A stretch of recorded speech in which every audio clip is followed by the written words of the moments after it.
wassalatu wassalamu ala asyrafil anbiya wal mursalin Sayyidina Muhammadin wa ala alihi washabihi ajmain, amma ba'd. Faqala al-mu'allif rahimahullahu ta'ala nafa'ana Allah bi'ulumihi wa madana bi asrarihi wa ada ilaina barakatihi. Babu syurutis salati. Babu syurutis salati. Ari ieu eta bab mertelakeun sapirang-pirang syarat sahna salat. Ari ieu eta bab mertelakeun sapirang-pirang syarat sahna salat. Asyurutu ari sapirang-pirang syarat lisihati sholati pikeun sahna salat eta arba'atun aya 4. Asyurutu ari sapirang-pirang syarat lisihati sholati pikeun sahna salat eta arba'atun aya 4. Al awalu ari anu kahijina eta at-taharatu suci anil hadasaini tina 2 hadas. Al awalu ari nu kahijina eta at-taharatu suci anil hadasaini tina 2 hadas. Wa anin najasati jeung tina najis allati anu la yu'fa anha teu dihampura eta najis. Wa anin najasati jeung tina najis allati anu la yu'fa anha teu dihampura eta najis fil jasadi dina awakna wal malbusi jeung pakaianana wal makani jeung tempatna. Fil jasadi dina awakna wal malbusi jeung pakaianana wal makani jeung tempatna. Wasani jeung ari nu kaduana eta satrul aurati nutupan aurat. Wasani jeung ari nu kaduana eta satrul aurati nutupan aurat min a'lal badani tibelah luhur awakna wajawani bihi jeung sisi-sisi awakna. Wajawani bihi jeung sisi-sisi awakna lil qadiri pikeun anu kawasa pikeun anu mampuh lil qadiri pikeun anu mampuh alaihi kana eta nutupan aurat. Alaihi kana eta nutupan aurat walau sanajan salat manehna sanajan salat manehna walau sholat fil zulmati dinu poek munfaridan bari sorangan anin nasi ti jalma-jalma atawa ti papada jalma bari sorangan ti papada jalma.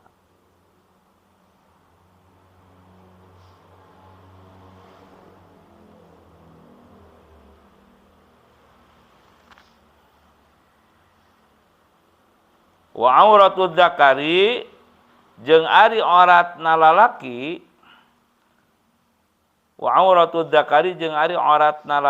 wal amati jeung awewe hamba sahaya pis sholati dina jero salat eta ma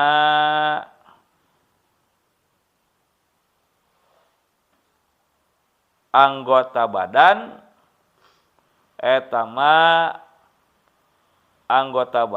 baina surrati nu aya antara bujalna war rukbati jeung tuurna. Anggota badan nu aya antara bujalna baina surrati war rukbati jeung tuurna. Lakin tapi yajibu wajib alaihima kaduaanana lalaki jeung amat naon satrus surrati nutupan bujalna war rukbati jeung tuurna aidon halna deui. Nutupan bujalna jeung tuurna aidon halna deui. Wa auratul hurratil kamilati Wa auratul hurratil kamilati jeung ari auratna awewe merdeka anu sampurna, jeung ari auratna awewe merdeka anu sampurna eta jami'u badaniha sakabeh awakna. Eta jami'u badaniha sakabeh awakna illal wajha angin beungeutna, illal wajha angin beungeutna wal kaffaini jeung dua dampal leungeunna. Angin beungeutna jeung dua dampal leungeunna. Ya, perhatikan. Ya, langsung aja saya terangkan ya. Babu syuruti sholati. Ini adalah bab tentang syarat sahnya sholat. Nah, perlu diketahui apa bedanya syarat dan rukun. Ya. Nah, bedanya kalau syarat itu berada di luar. Kalau rukun itu berada di dalam. Namanya juga kan rukun itu tiang. Coba kalau bangunan, tiang ada di luar, ada di dalam. Di dalam kan ini. Tiang-tiang di dalam.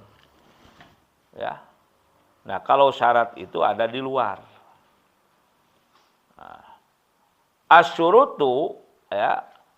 Adapun syarat-syarat lisihati sholati untuk sahnya sholat itu ada berapa? Arba'atun. Ada 4. Tidak kurang, tidak lebih. Al-awwalu yang pertama, atau haratu suci anil hadasa ini dari 2 hadas. Hadas kecil dan hadas besar. Nah, mensucikannya hadas kecil itu dengan wudu, sedangkan hadas besar itu dengan mandi. Nah, bagaimana kalau terjadi seseorang di tempat yang tidak ada alat untuk wudu dan mandi, bahkan untuk tayamum tidak ada air, tidak ada tanah, seperti keadaan di dalam pesawat terbang itu kan tidak ada air, tidak ada tanah karena tidak persiapan, tidak bawa umpamanya. Nah, itu kondisinya disebut Pakidut tohuraini. Ya, disebut apa?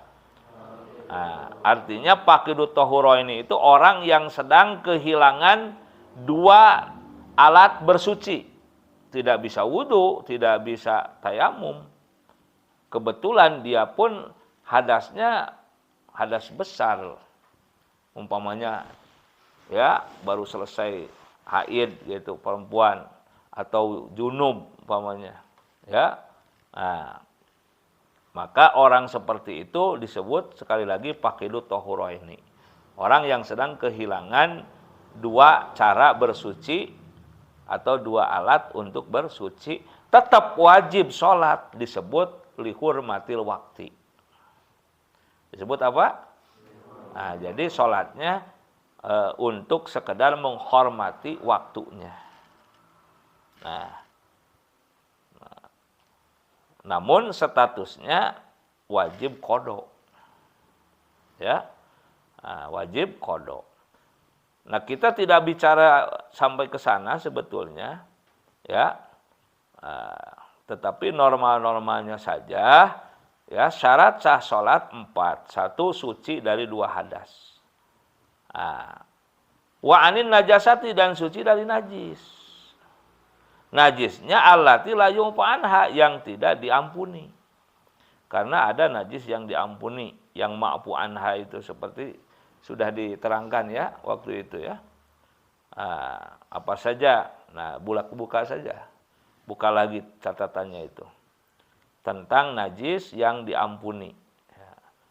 Artinya najis itu tetap aja najis, tapi ketika terbawa sholatnya tetap sah gitu ya. Nah, seperti darah, nanah yang keluar dari tubuh karena luka, karena borok atau bisul, yang keluarnya bukan disengaja, ya, keluarnya itu karena sendiri saja, mungkin karena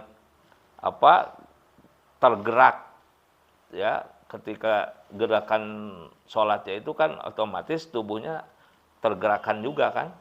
Nah, ada yang kepijit dengan sendirinya gitu kan. Akhirnya keluar darah, nanah, walaupun banyak sampai sarungnya basah penuh dengan darah dan nanah yang keluar dengan sendirinya, bukan disengaja gitu. Ketika sholatnya tetap sah.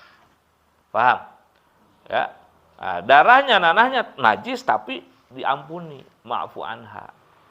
Seperti itu contohnya. Atau ketika hujan besar, kita mau ke sini mau sholat, itu kan tetesan-tetesan air hujan kena ke tanah, akhirnya ya muncrat gitu bahasa Sundana. Ya, ke sarung kita. Gitu kan? Karena sulit untuk menghindari tetesan air hujan yang jatuh ke tanah terus kena ke sarung kita, yaitu walaupun najis yang diampuni. Tetap sholatnya sah. Ya, insya Allah seperti itu contohnya. Dan masih banyak lagi ya jenis najis yang di ma'fu anha, yang diampuni itu. Fil jasadi, baik dalam tubuh, wal malbusi, pakaian, wal dan tempat. Jadi tubuh, pakaian, tempat harus benar-benar steril, harus benar-benar bersih, suci dari najis ya. Nah, kecuali kalau tidak ada lagi pakaian yang najis, hanya itu saja dan tidak bisa menghilangkan najisnya, sedangkan harus sholat, ya pakai saja pakaian itu. Itu namanya ad-daruratu tubihul mahdurat. Kalau memang darurat, ya mau apa lagi. Ya. Lebih-lebih orang tasawuf itu bilangnya najis baju itu belum apa-apa dibandingkan najis, yang penting jangan di dalam hati najisnya gitu kan. Nah, itu pandangan tasawuf berbeda. Karena selalu melihat batin gitu kan.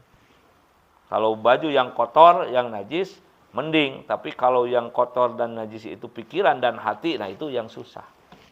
Itu pandangan tasawuf. Tapi kan kalau fikih mengambilnya dasarnya itu fahkum bidzawahir. Maka hukumi dengan zahir. Kalau fikih gitu ya. Nah,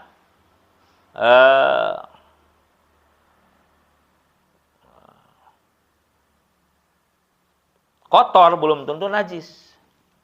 Betul enggak? Ada yang kotor najis, ada yang kotor tapi tidak najis. Sebaliknya, ada yang tidak kotor najis ya. Ada. Ya. Kelihatannya kan bersih gitu. Kinclong bahkan, tapi najis. Nah, bisa seperti itu. Ya, artinya antara kotor dengan najis ini hal yang berbeda. Nah, kalau hanya kotor, udah beberapa hari bajunya, sarungnya nggak dicuci. Ya kotor, ya bau. Tapi nggak najis, ya nggak apa-apa, dipakai aja. Ya. Terus, bagaimana kalau, nah ini langsung aja kasus lah. Ya, ada kasus orang sholat di sini, terus ada temennya guyon gitu. Ngambil benang rapia, diikat ke sarungnya dia. Di sini lagi sholat, terus benang rapianya panjang. Kebetulan di seberang jalan di sana ada bangkai ayam. Ya, diikatkan. Nah, itu pun tidak sah sholatnya. Karena walaupun dengan seutas benang, tadi rapiah, selama masih nyambung ke najisnya, itu najis. Jangankan baru dari sini ke seberang jalan di situ. Kasarnya dari sini ke Amerika, kalau memang ada sambungan. Ya, sambungan yang jelas terlihat gitu. Itu tetap aja tidak sah. Paham? Ya, tidak sah. Nah, terus wasani, dan yang keduanya, syarat sah sholat yang keduanya, satu aurati, menutupi aurat. Min alal badan, dari bagian atasnya badan, tubuh, wajah wanibi, dan sisi-sisinya. Lil qadi, bagi yang mampu. Alaihi, menutup auratnya. Walaupun dia itu sholatnya fidul mati di tempat yang gelap. Jangan mentang-mentang sholat di tempat yang gelap dia bubulucun gitu. Kalau kata bahasa Jerman nama bubulucun. Itu pakai baju. Ada di nu poek ieu lah. Tetap aja karena Allah melihat. Masa menghadap Allah bubulucun. Munfaridan walaupun juga sholatnya sendirian, aninasi dari orang-orang. Udah di tempat yang gelap, nggak ada siapa-siapa. Ya udahlah. Telanjang bulat. Nah, itu tidak sah. Ya, paham? Nah, yang perlu diperhatikan di sini ada kata min a'lal badan wa jawanibihi. Perhatikan. Yang membatalkan sholat itu adalah ketika aurat terbuka dari bagian atas dan pinggir. Jadi kalau dari bawah, kita kan umpamanya pakai sarung laki-laki. Ya. Nah, kalau umpamanya ada yang iseng ke bawah kita, ya, melihat dari bawah sarung gitu. Nah, itu kan dari bawah. Kalau dari bawah itu enggak membatalkan. Ya. Itu enggak membatalkan. Seperti halnya walaupun harus diantisipasi.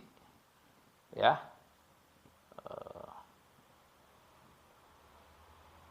Mukena yang terpotong. Yang dua itu. Nah, bagusnya perempuan itu pakai mukenanya yang blus sekaligus. Jadi yang tidak setengah badan gitu kan. Nah, karena kalau ketika sholat bagian atasnya si mukena perempuan tadi turun ke bawah, ngarungkup karena sirahna, sementara ia ya cangkengna kelihatan. Masih mending kalau pakai BH. Ini kalau tidak kurema teu make kutang kurema Surabaya susurayud loba gaya teh. Make mukena anu sapotong teh keur sujud teh ngarungkup kana sirahna. Nah, itu jelas batal salatnya. Ya. Nah, kalau posisi lagi berdiri, nah awewe keur salat make mukena anu sapotong-sapotong, posisi keur nangtung. Ditingali aurat ti handap. Nah, itu mah teu ngabatalkeun. Paham? Siga tadi teh we urang lalaki ditingali ti handap. Keur mah teu make cangcut deui. Ya. Salat subuh teu make cangcut, kagesrek-gesrek sarung jadi ngilu tahiyat maneh. Nah, pamananya. Nah, jadi lamun ti handap mah henteu ngan lamun lalaki make baju kaos merecet keur ruku keur sujud kabedol kaosna ka hareup. Jadi we katingali etana liang taina keur mah calanana oge merecet. Kaos merecet atau melesit katingali. Nah, itu batal. Itu teu sah salatna. Ya, teu sah. Sabab katingalina teh jadi ti luhur gitu, jeung ti gigir. Tapi lamun siga tadi mah keur nangtung posisina pan ti handap, eta mah teu ngabatalkeun. Nah, ieu nu dimaksud min a'lal badan wa jawanibihi. Ya, paham? Nah, seperti itu. Wa auratul dzakari. Nah, sekarang bicara aurat laki-laki wal amati dan hamba sahaya perempuan fi sholati dalam salat nih. Ma baina surrati wa rukbati, hanya anggota tubuh antara pusar dan lutut. Nah, jadi lamun tina tuur ka handap, tina pusar ka luhur, tina bujal ka luhur, ya. Nah, itu bukan aurat yang lalaki. Jadi lamun ente salat di sarung wungkul samet dada kaluhurna kahanapna samet bitis itu teu naon, itu sah sebetulnya. Da ari orat lalaki mah ya itu. Matak sebenarnya jalu lalaki mah nu bener bahasa mah jalu. Itu singkatan hanapeun bujal aya hulu, jalu. Nah, gitu kan? Nah. Jadi eta huluna nu hanapeun bujal eta nu penting katutupan. Lamun tina bujal kaluhur tina tuur ka handap lain orat. Ngan pertanyaanana pantas henteu gitu kan. Masa rek yang harupan jelema urang teh gaya ari rek menghadap Allah cukup kitu. Sarung beulitkeun kana beuheung ka dieu. Itu nya.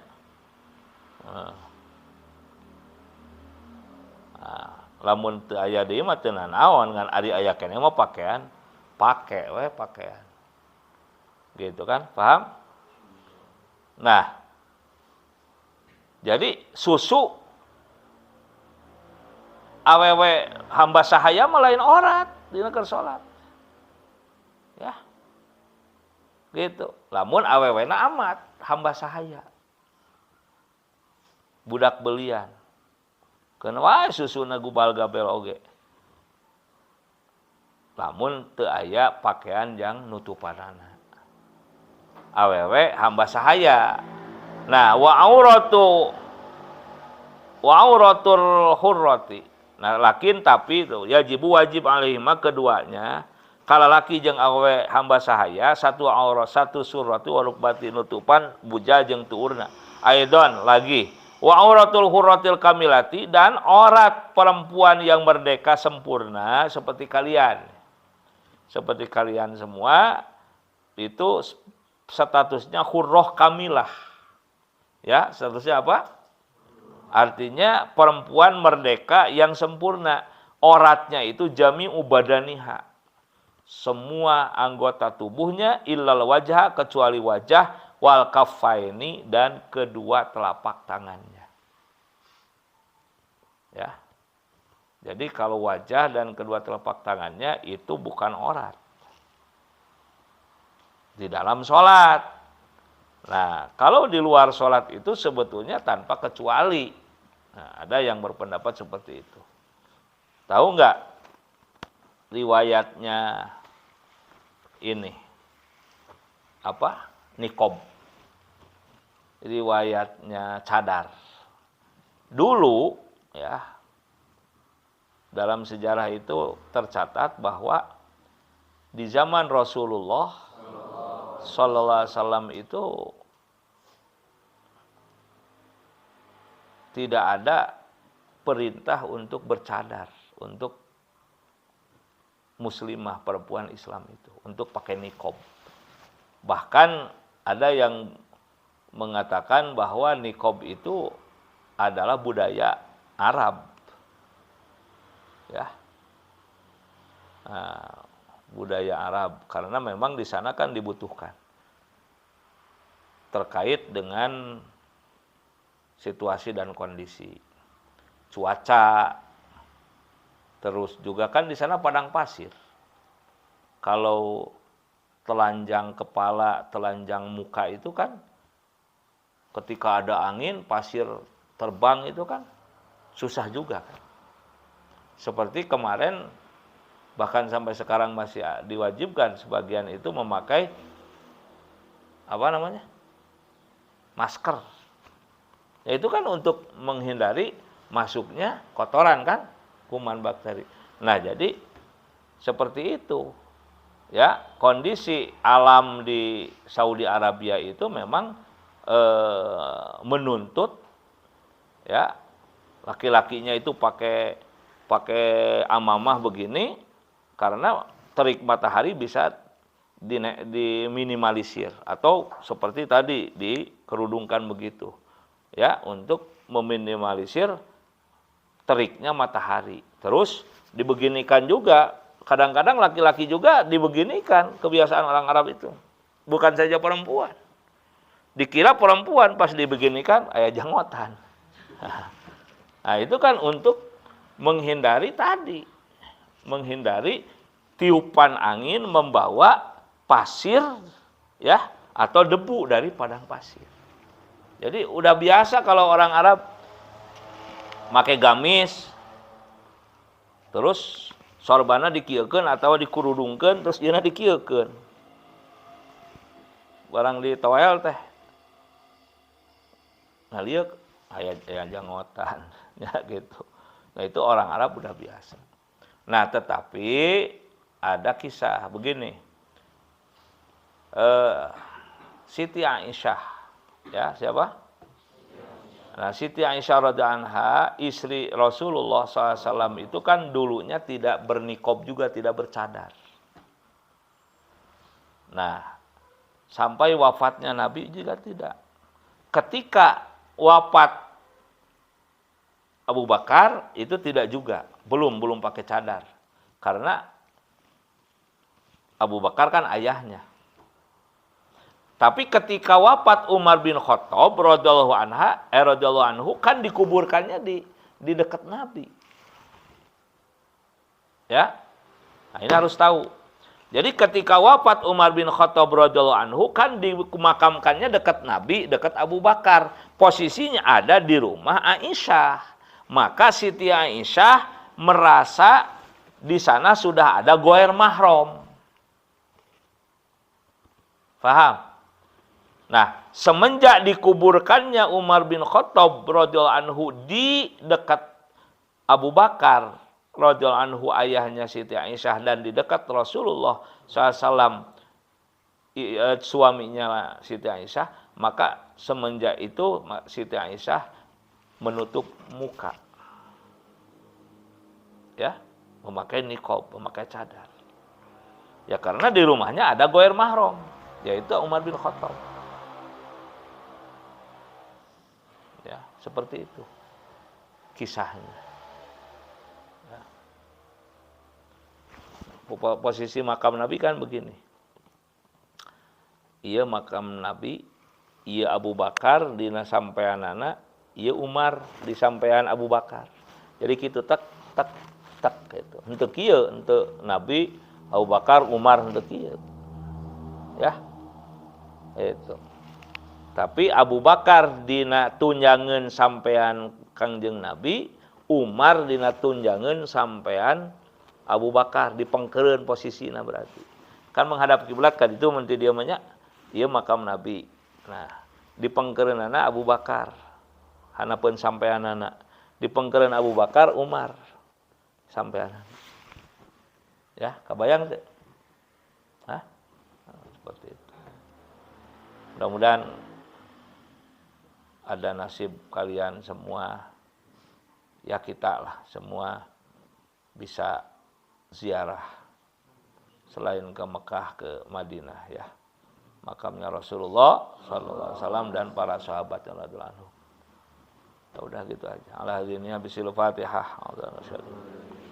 Bismillahirrahmanirrahim. Alhamdulillahirabbil alamin arrahmanirrahim.